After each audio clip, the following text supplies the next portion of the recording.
মধ্যপ্রাচ্যে ফের উত্তেজনার আগুন ছড়িয়ে পড়েছে। ইসরায়েলের পারমাণবিক স্থাপনায় হামলার অভিযোগে শুরু হয় এই সংকট।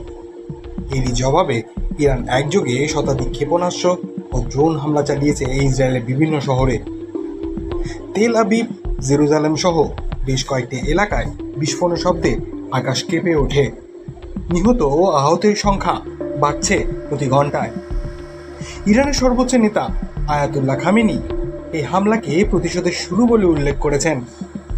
অন্যদিকে ইসরায়েলের প্রধানমন্ত্রী Benjamin Netanyahu operation rising lion চালুর ঘোষণা করে দিয়ে বলেছেন, ইসরায়েল আত্মরক্ষায় সর্বোচ্চ জবাব দেবে।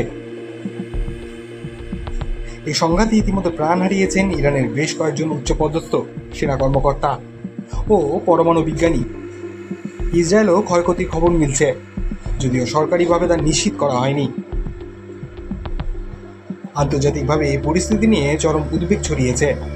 জাতিসংঘের নিরাপত্তা পরিষদ জরুরি বৈঠকের আহ্বান জানিয়েছে। মার্কিন যুক্তরাষ্ট্র, রাশিয়া ও ইউরোপিয়ান ইউনিয়ন দুই পক্ষকে শান্ত থাকার আহ্বান বলছে। সাবেক মার্কিন প্রেসিডেন্ট ডোনাল্ড ট্রাম্প বলছেন, ইরান যেন আলোচনার টেবিলে ফিরে আসে, এখনো সময় আছে, কিন্তু তা দ্রুত শেষ হয়ে যাচ্ছে। বিশেষজ্ঞদের মতে এই সংঘর্ষ শুধু ইরান ও ইসরায়েল নয়, গোটা বিশ্ব রাজনীতিতে গভীর প্রভাব ফেলতে পারে।